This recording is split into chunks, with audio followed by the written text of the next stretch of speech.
He's challenged panthers in the forest. He's fought off ghosts at Halloween. He's survived volcanoes in paradise, street gangs in his old neighborhood, and guards at the dog pound. But tonight, he faces his greatest challenge. Please join us to see if Garfield can survive his 10th birthday party. Well, just who is he, that fat cat? Just look at what he's done these past 10 years. Yeah, he's been busy, that's a fact. Pitching up affection, drumming up cheers. Garfield, you always know what to do. I said, Garfield, you're some kind of cat. Oh, you party animal, you.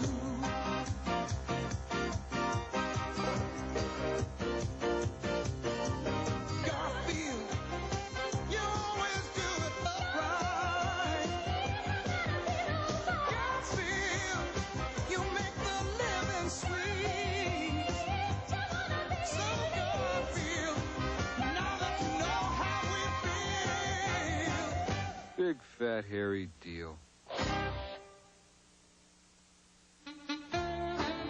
Happy birthday, Garfield. Sponsored by McDonald's. Good time, great taste. That's why this is my place. Tonight, we'll look back at 10 years of America's favorite Emmy-winning, pasta-loving fat cat. You'll go behind the scenes to see how Garfield is created for the comic strip and for television.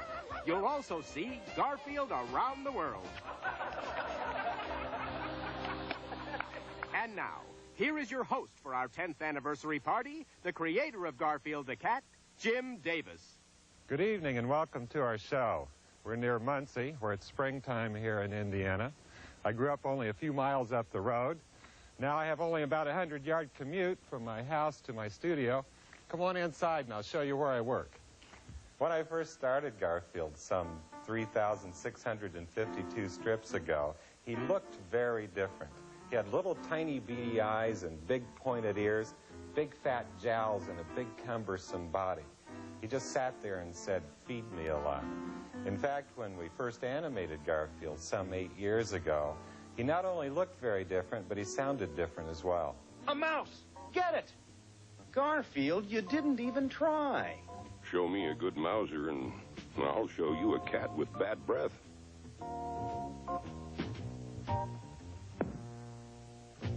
You're too fat, Garfield. Why, I'll bet you haven't seen your feet in years. I have feet? One last olive.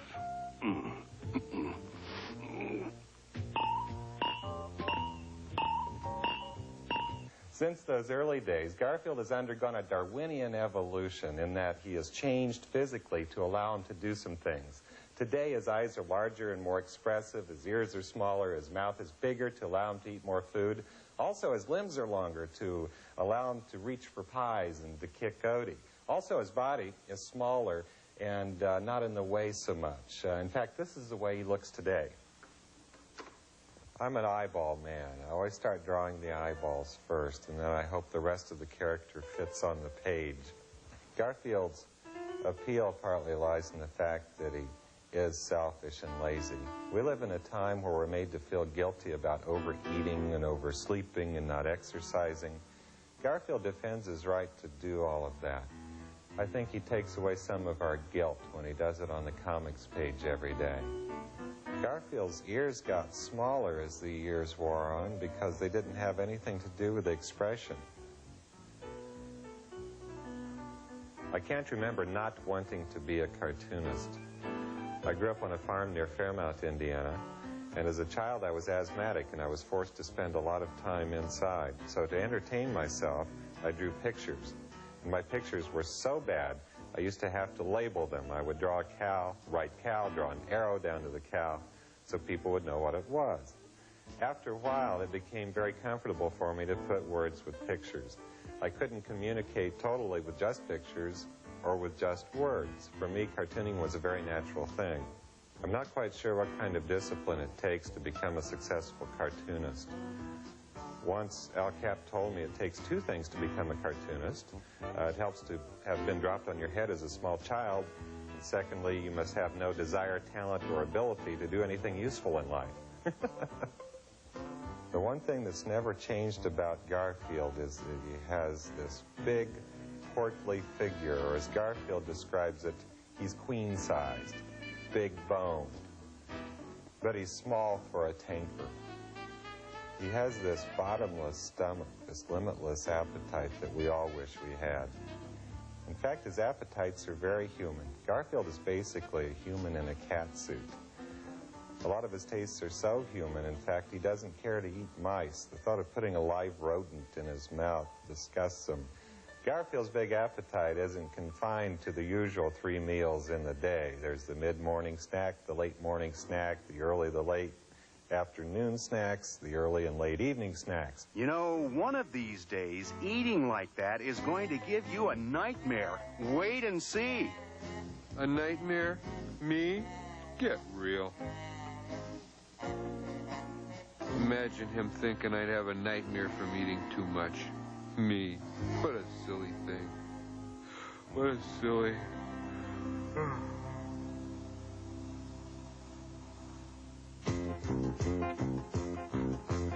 Eat, Garfield, eat with all your might. Eat that pasta, eat it pasta till it's out of sight. Till it's out of sight. Munch, Garfield, munch. Come on, let's do lunch. Make your belly mozzarella crunch, crunch, crunch. Crunch, crunch, crunch. Cheese, salami, ham, and Swiss, whole wheat, rye, and white. Sliced tomatoes, tons of mayo, love at first bite. Garfield, you're an awesome eater, yes, you are the top. Butter, batters, bitter batter, you don't have to stop. Double stack it, you can hack it, yum, Garfield, yum. Don't you miss a crumb. At a dinner, you're the winner, don't you pause or you'll get thinner. More, Garfield, more, till you can't fit through the door. Eat, Garfield, eat, chow, chow, chow. You've got to stop eating, Garfield. You're getting bigger and bigger and bigger and oh no!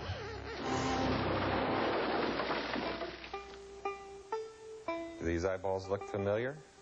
I have a small repertoire of eyeballs. John's sort of the everyday American male. He's easygoing. He's a daydreamer. He's a little wishy-washy. He's basically a nice, good-hearted kind of guy. But he was only put in the strip to be the foil of all of Garfield's gags. His idea of a big evening is watching an Ethel Barrymore film festival. Even though John's a single guy, he considers himself a family man. He takes his boys everywhere. Here's John's idea of a good time on a camping trip. All I need's a loincloth, a little sack of salt. Whatever you hear on the 6 o'clock news, buddy, it ain't my fault. Not my fault. Out here in the backwoods, amongst the leaves and trees, I'm in 7th heaven. Bees, wheeze, fleas? 'Cause camping is my life. Camping is my life. Camping is my life. I'm in 7th heaven, 'cause camping is my life. Hoorah! Take me home. Odie is a delight to work with. He has big ears, a big tongue, and big eyes, and a big heart. The only thing that's tough about doing with Odie is the writing, because he never says anything aside from an occasional arf or a yip or a growl. But his expressions and his body language seem to carry him through the gags. Odie is so rubbery in all of his features, it seems as though he always bounces back from all of the terrible things that Garfield does to him. Even though Garfield and Odie are usually at odds, there are times when they make a pretty good team. Welcome, the Dancing Armandos! This'll be a piece of cake.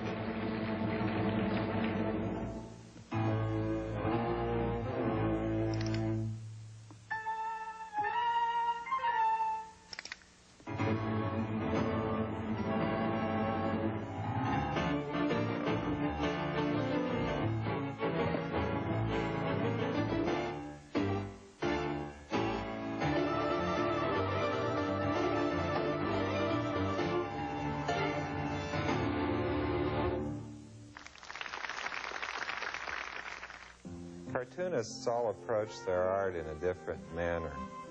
When I do the Garfield comic strip, I sit down somewhere very quiet, and I try to visualize Garfield in my head as if watching a television set. And when I see him in a funny situation, I follow it along until it ends in something funny, and then I back up 3 frames and cut it off. And while that sounds very simple, it works best for me. When I hear a gag, I see it at the same time. So rather than just writing the words out, I do a pencil rough, designing the strip and writing the words in at the same time. I work up about twice size from the size you see in the newspaper. From there, it goes to my assistant, Gary Barker, who does a finished pencil blue line of the strip. We like to work in blue pencil because it doesn't photograph in the newspaper, and we don't have to erase over the ink. That way the ink doesn't smear. After that, it goes to my assistant, Valette Hildebrand, who does the lettering and the inking on the strip. And then it comes back to me to check the spelling, add my name and the date, and then the strip is sent to New York. Okay, Garfield. In 10 seconds, the timer will go off. Capturing for posterity a portrait of a sophisticated young man and his faithful companion.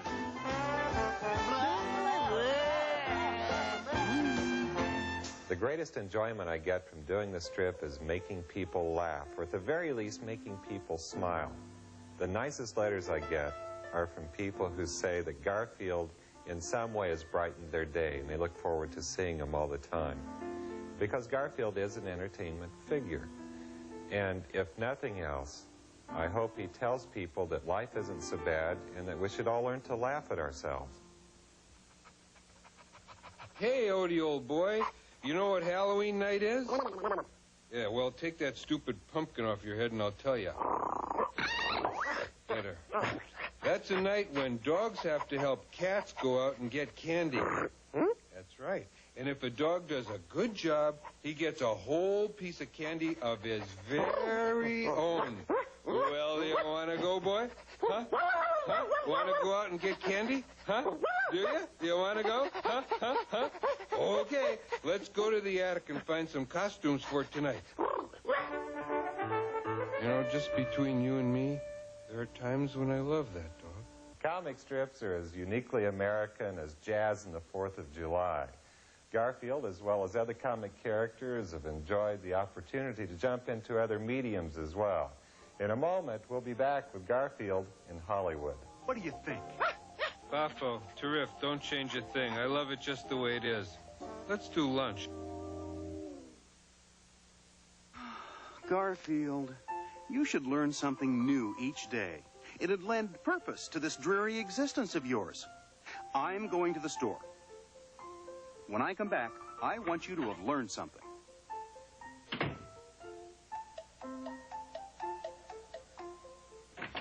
I'm back, Garfield. What did you learn while I was gone? Well, for one thing, I learned how to use your credit card. Oh, boy, a banquet. Baked ham, sweet potatoes, cranberry sauce, corn. What's this? It appears to be of the crescent roll family.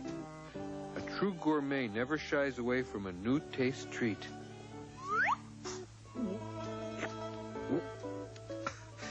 Bit on the dry side.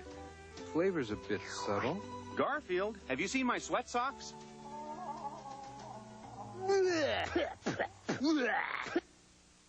Every now and then, a cartoon character gets the opportunity to transcend the comics page and work in other areas.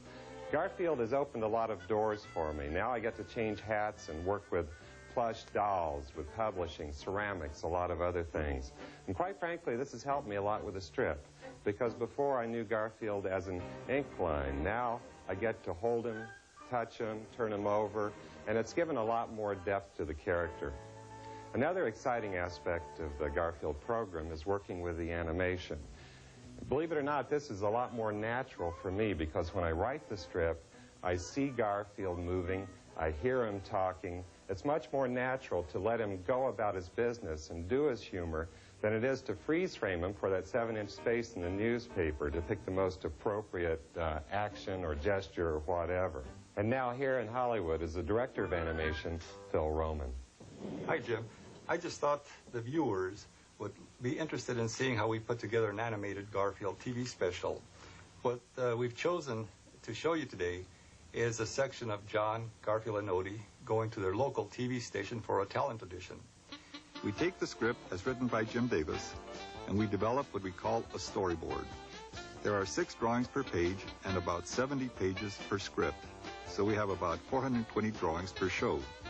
We plot out the action and establish the various settings in which the characters will move. These are model sheets. We try to develop each character in every possible situation, happy, angry, sad, and so forth. Then the animators will refer to these model sheets as they create the action. There are very specific directions for the drawing of each character. You can see here how just one pose calls for all sorts of detail. I usually time out a picture on what we call bar sheets. This is where I establish the pacing and continuity of the show.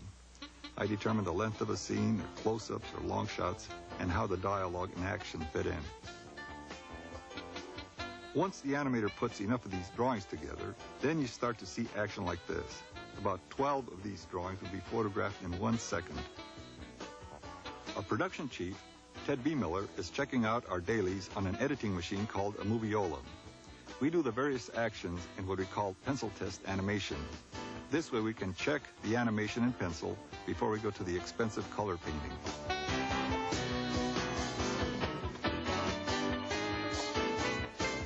The next step in the animation process is to get the animator's original drawings and transfer them onto celluloids. We call them cells. Now there are approximately 30,000 of these cells that have to be hand painted. And they're painted by folks like Shannon Meyer here, who's working on one of the cells right now. Shannon, what do you find that's the most difficult when you're painting?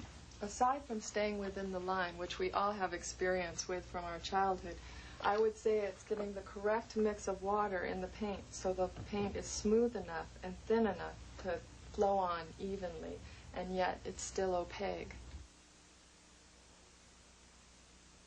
We have already established the basic settings on our storyboard, and now they are enlarged on the layouts across which the various characters will move. Then, while the animation is being done, our sets are being painted as well by the background artist, who add the color and mood to each scene. The cameraman then photographs the completed scene. He combines the animation and the backgrounds, and then shoots each individual drawing 1 frame at a time. Later, when the film is projected at the normal speed of 24 frames per second, the characters will appear to come to life. And after all these steps and many months of work, this is how the final scene turned out. Ladies and gentlemen, Johnny Bop and the Two-Steps. Johnny Bop and the Two-Steps.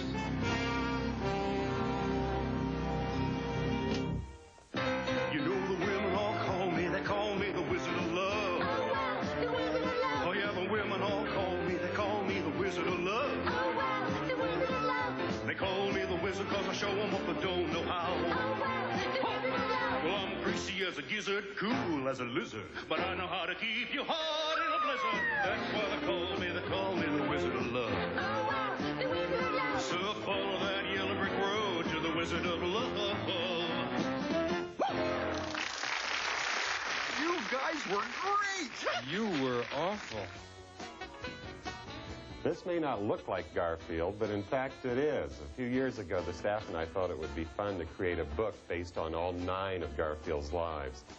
And now we've started to animate Garfield's 9 lives down through the centuries, starting with Cave Cat. In my first life, I formulated many of my likes and dislikes. I disliked my rock bed. On the other hand, you wouldn't believe the size of the pterodon drumsticks.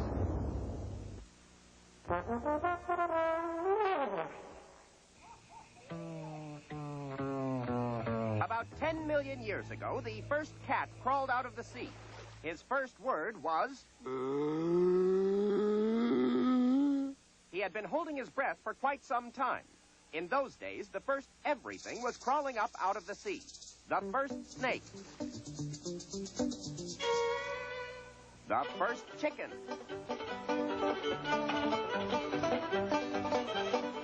Crabgrass. The first real estate salesman.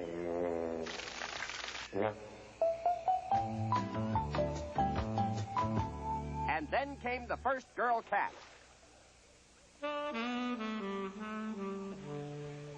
Oh, man.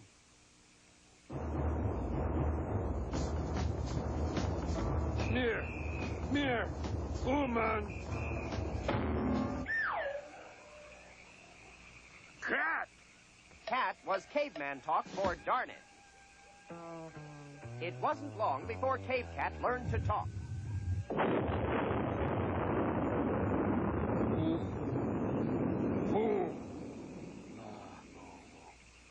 Meow. Meow. Meow. Yow. Yow. Caveman soon domesticated Cave Cat. Good cat. Good cat.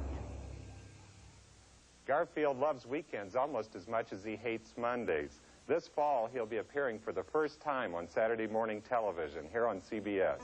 This is our first recording session. We hope that our family of characters can bring a special brand of humor to Saturday's television viewers. 3 very fine actors play our main characters. Garfield is the voice of Lorenzo Music, whose face I have never seen. Odie is played by Greg Berger. Greg has to slobber on cue. The character of John is played by Tom Hughey. Tom and I were fraternity brothers at Ball State University in Muncie, Indiana. Can I get a copy of the Blackens script? I don't think that's any of your business. Oh, well, man. Oh, we're wearing our doggy coat, aren't we? Don't we look just precious in our dumb widow doggy coat?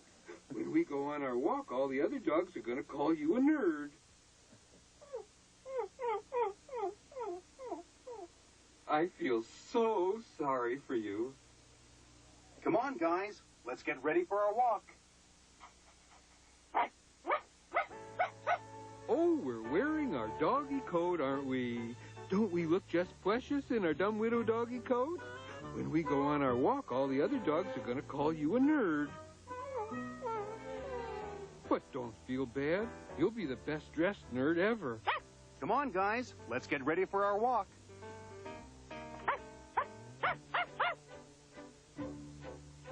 Maybe lightning will strike me and end this humiliation. Because you're resisting him shoving you off the table. Ladies and gentlemen, may I direct your attention to Odie the Amazing, about to perform his death-defying dive into this glass of water.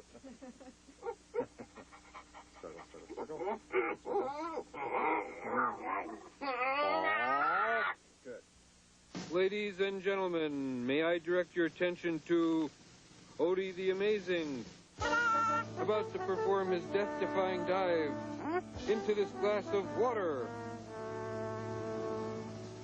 Of course, he may need a little encouragement. Come on, I'm going to make you a star.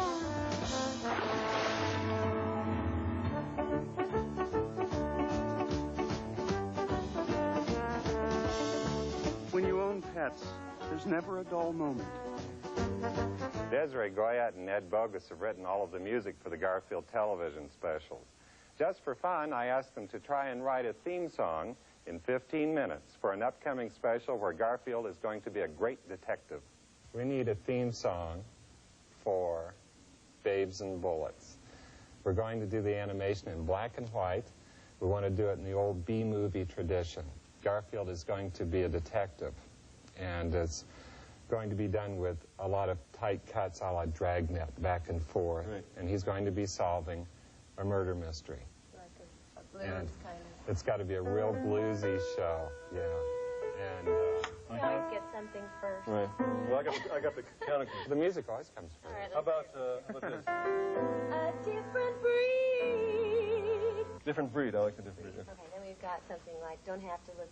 But this was more talking an impersonal approach, though. When he said, That's all right. I like this one. don't have to look hard to find a different breed. We're a different breed, another kind, you know. Claws and clues. You like that one? Claws, clues. Sure. That's good. That's Sure. good. What is it? Clues and claws. Clues? Claws and clues. Claws and clues. Claws and clues on my beat. I pay my dues for my meat. When I put my paws on the street. Claws. I pay my dues on the street. Oh, got a line here. I love the space and bullets. I love the multitask. Just need this last one. That's all I know. That's why I do. That's why I do it. Oh, that's a funny line. That's all he knows. That's why. That's all he does. It's a living, that's why I do it. Yeah. All right, let's hear it. Let's hear it. Whole thing? The whole thing. All All right, ready? All right, I'll do the intro. Yeah, but don't stop singing. You're going to help me out. Make sure that she... My life's full of babes and bullets. No time to lay back and cool it. I've got clues and claws right here in my paws. I like this. Nothing to do but do it. Don't have to look hard to find. I like it hard to find. A different breed, another kind, something like that. From out in the street to a dimly lit hall. That guy in the fish drive, shopping with his mom.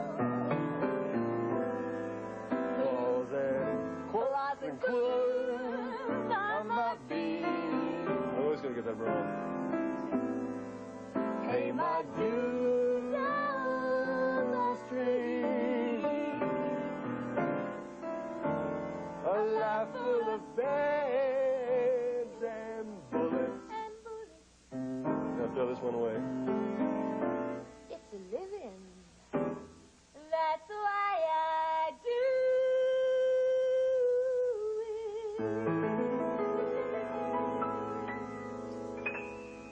Yeah. it. Okay, something like that.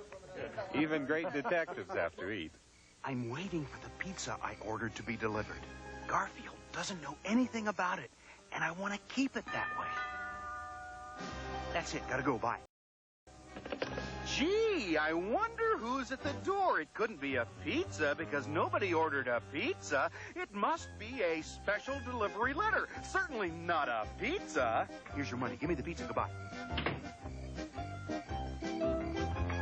By the way, thanks.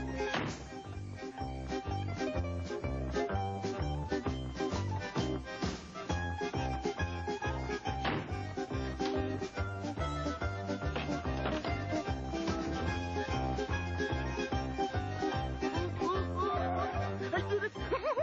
And I didn't forget anything. You forgot the anchovies. Don't worry, you'll remember next time. Happy birthday, Garfield. Sponsored by Frisky Dry Cat Food. Friskies, America's friskiest cat food, wishes a happy anniversary to America's favorite cat. Bring out the frisky in your cat with Friskies.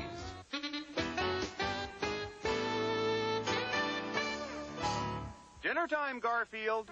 Food. I ran out of your regular cat food, so I bought you the dried kind. I'm sure you know what to do with it. I certainly do. Whoa, whoa! Enjoying your cat food, Garfield? We must have it more often.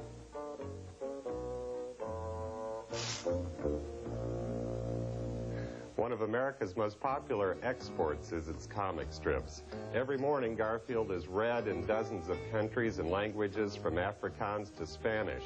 Now, here is Garfield as you've never heard him before. Maldición, mi amo aún debe estar enredado en la cama. Cuesta encontrar a alguien que coopere en estos días.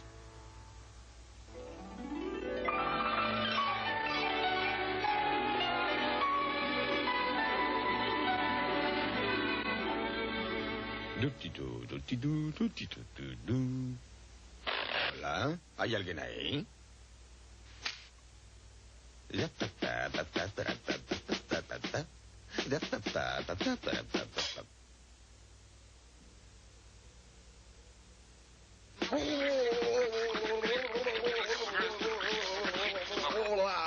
Buenos días, Encanto. Bienvenido a otro hermoso día con tu animalito favorito.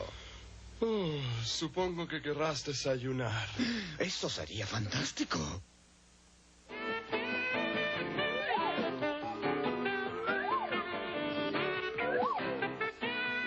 Okay, Jungs. Vergesst nicht, was wir einstudiert haben. Und jetzt zieht eure Kostüme an.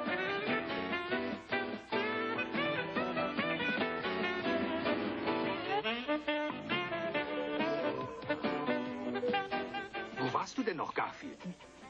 Einen Konkurrenten auslöschen.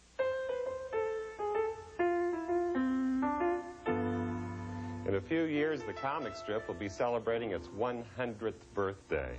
In fact, my friend Brad Anderson, who does Marmaduke, has been drawing most of those years. Cartooning is one big fraternity. The cartoonists enjoy getting together to swap a few stories and a few tricks of the trade. Here's a recent conversation I had with three of the industry's most popular cartoonists: Dick Brown, who's with High and Lois and creator of Hagar the Horrible; Mike Peters, Pulitzer Prize-winning editorial cartoonist and creator of Mother Goose and Grimm; and Lynn Johnston, creator of For Better or For Worse.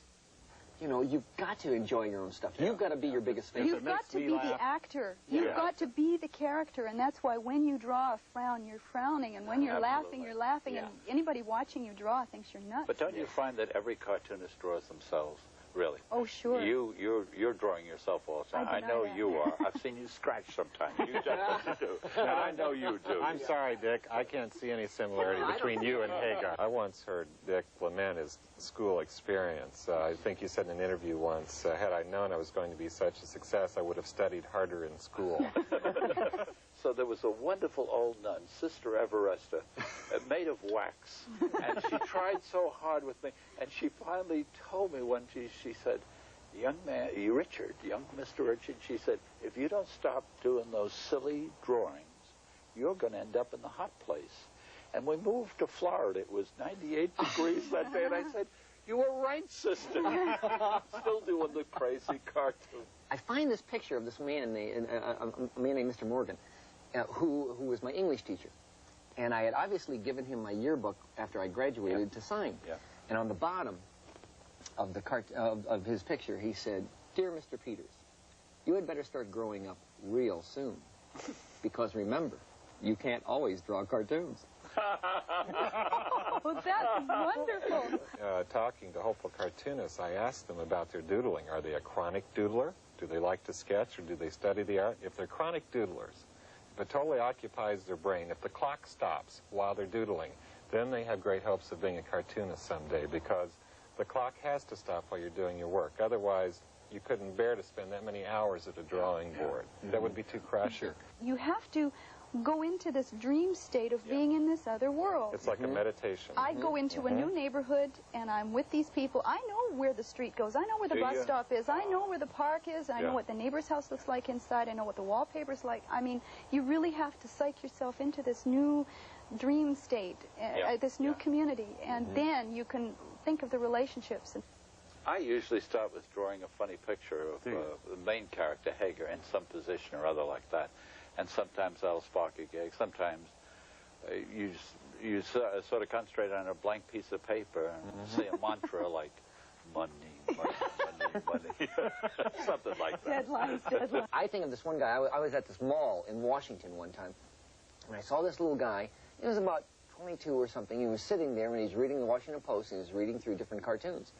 And I saw him get to my cartoon, and I saw him laugh. I thought, whoa! Whoa! Because that doesn't happen. I mean, very, very seldom do I ever see it. You know, most of the time they look at my cartoon, and then they go on. This guy laughed. And I think, God, think about that. You do something in Dayton, Ohio, Sarasota or whatever, and you draw it. And then you send it to the syndicate, and that's 1,000 miles away. And then they send it out to the newspapers, and then they print it, and they give it to sell it to the people, and then that person opens it up, pow, and you've, like, tickled them. I mean, from 12,000 I had a miles. great letter one time. It was it's probably the best letter I've ever had. This girl wrote to me, and she said, I am in a body brace. I've just made dinner for my family. I have a 2-year-old child. I am standing at my kitchen counter feeling terribly sorry for myself, eating pears out of a can because I cannot eat and I can't sit down and I'm so miserable. I opened up the newspaper and I laughed at your comic, and she said, I wanted to let you know how badly I needed that laugh. I needed that laugh today. Thank you. I think we're all frustrated actors anyway. All right. Except here in the comic strip, we get to write the script, cast the show, set the stage, direct it, everything else. And I often thought we would probably all be stand-up comics if we were only quicker-witted.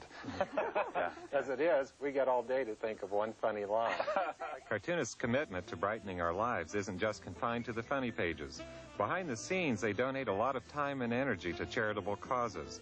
Lynn, Mike, and I, along with dozens of other cartoonists, recently joined Dick in Florida for his Joan Brown Cartoon Classic to raise money for the critical care unit of the Sarasota Memorial Hospital. See if you can guess who is drawing some of your favorite characters. Fill my life with just a little color. Through thick and thin, you've seen me through each year. In quiet little ways, you brighten up each day. And reading you is just like looking in the mirror. Sketch me up some laughter, pencil in a smile.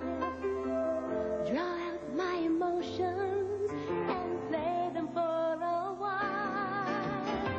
Scribble in a punchline, sign it lovingly. Even though we've never met, it's amazing how well you know me. Say for me what I'm afraid of saying.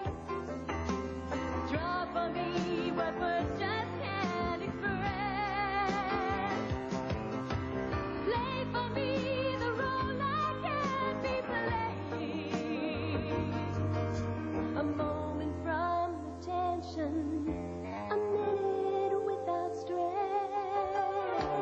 Sketch me up some laughter, pencil in a smile. Draw out my emotions and play them for a while. Scribble in a punchline, then sign it lovingly. Even though we never met, it's amazing how well you know me.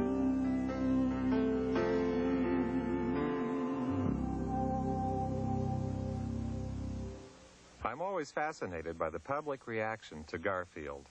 I like Garfield. He's the kind of guy I'd like to hang out with on a Saturday night. You know? So laid back, he's cool. I love the way he acts. He likes to eat, he likes to sleep. Well, he's really cute, but I just don't like cats.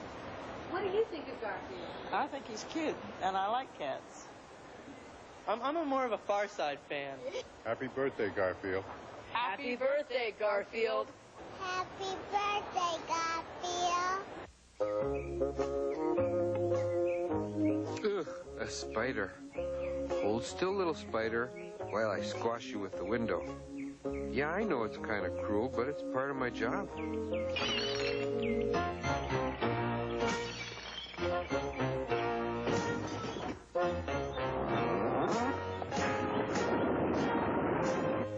Well, at least I got rid of the spider. Oh, no. Odie's playing in front of the recliner. Watch this.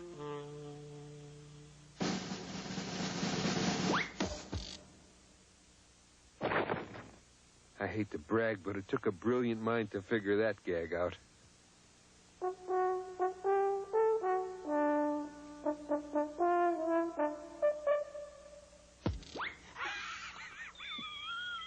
Garfield, come and get it.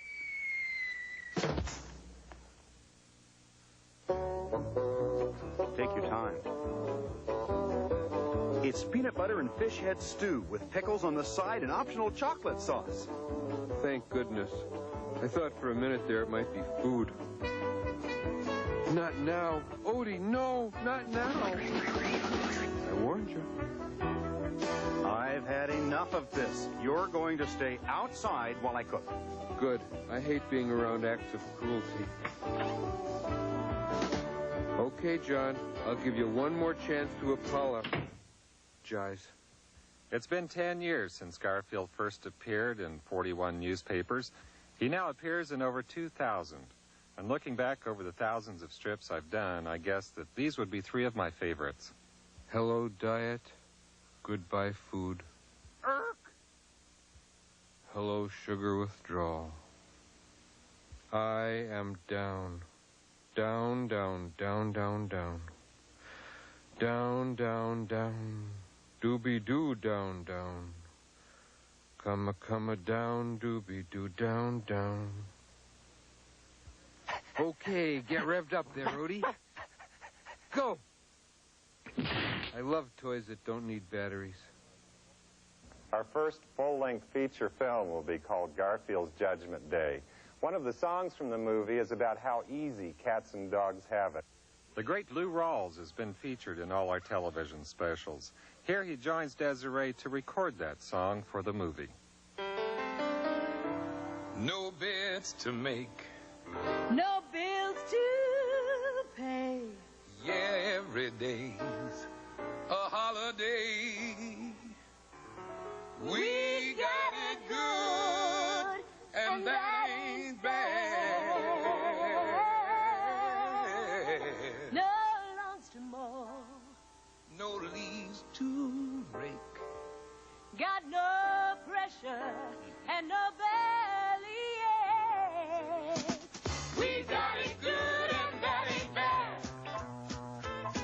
Just sitting on the windowsill, soaking up the sun, up on the bench till 1. We don't waste our energy chewing the fat. We got it made. Wondering that no homework due, no dates to keep. We wake up slow, we eat, we sleep. We got it good, and that ain't bad. Until we live our lives like simple folk. Why fix a thing if it ain't broke? We got it good, and that ain't bad. No worry of security, youth to maturity. We do as we please. No headache, no tension, except the occasional please. And talk about leading the easy life. Our hidden cameras caught Garfield and Odie in their own version of Lifestyles of the Rich and Famous. Well, he's a fat cat, a cool cat, nobody's fool cat, but look out, 'cause here comes Garfield. He never keeps it, he's too hip, he likes his catnip. Well, look out, 'cause here comes Garfield. He's always got to be one up on ya, and he'll beat you to the punch every time. He'll give up anything for lasagna, unless he has to give up on his nap time. Well, he's a neat cat, a fun cat, Mr. Number 1 cat. He knows what life is all about. Here comes Garfield. Look out, here comes Garfield. Look out, I said, here comes Garfield. So you better look out. The folks we work with from all over the world joined my wife Carolyn and me in Tucson, Arizona to celebrate Garfield's 10th anniversary. Birthday, dear Garfield. Happy birthday to you.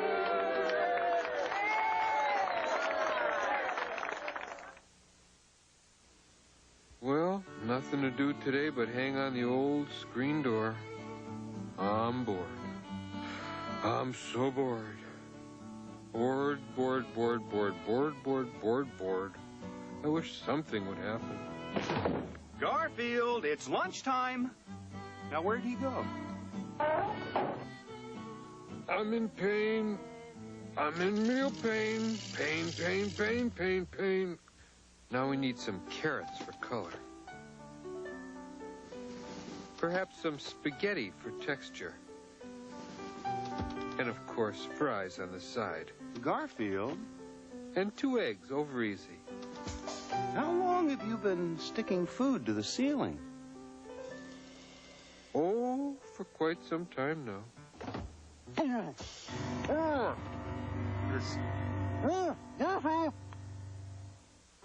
Garfield requires a lot more attention than the average house cat. When he's not performing in the comic strip, he enjoys the loving care given him by the many talented artists who work with me in our Muncie studios. Jim Clements is our senior designer. Thanks to him, Garfield is always in fashion. Betsy Brackett is one of the world's tallest woman designers. She's a world-class artist, too. My brother Doc manages the studio. As you can see, he doesn't get much respect from the artists. Gary Barker not only assists with the strip, he oversees the Garfield look for the rest of the program. Vicki Scott came to us from the animation industry. She used to work for a green guy with muscles. Now she works for a cat. Kevin Campbell is an experienced illustrator and one of the few good artists with a brush. Larry Fenns is a very versatile artist. His skills range from airbrush to watercolor. Larry's brother, Mike Fenns, gives Garfield a whimsical touch through his illustrations for children's books. Dave Kuhn is one of the best airbrush artists in the Midwest. He also does a mean polka.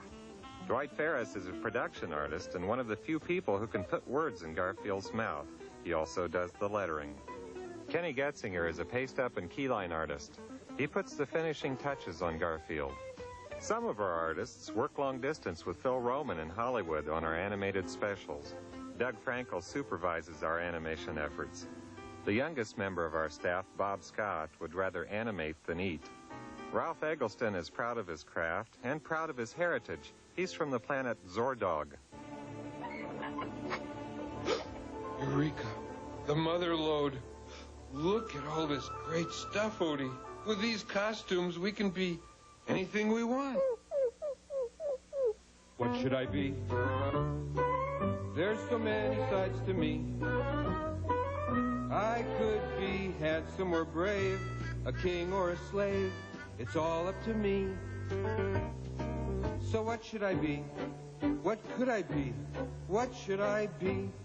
I could be a scary vampire and turn myself into a bat, flap, flap.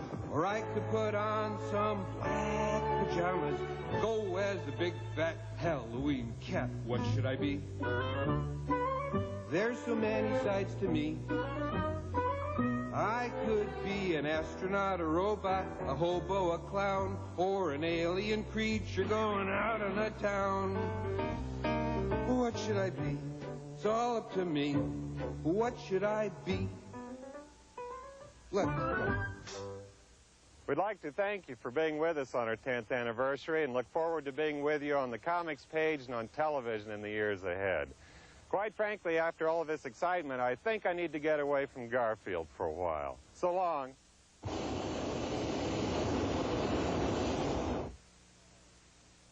Oh, no. What are you doing here?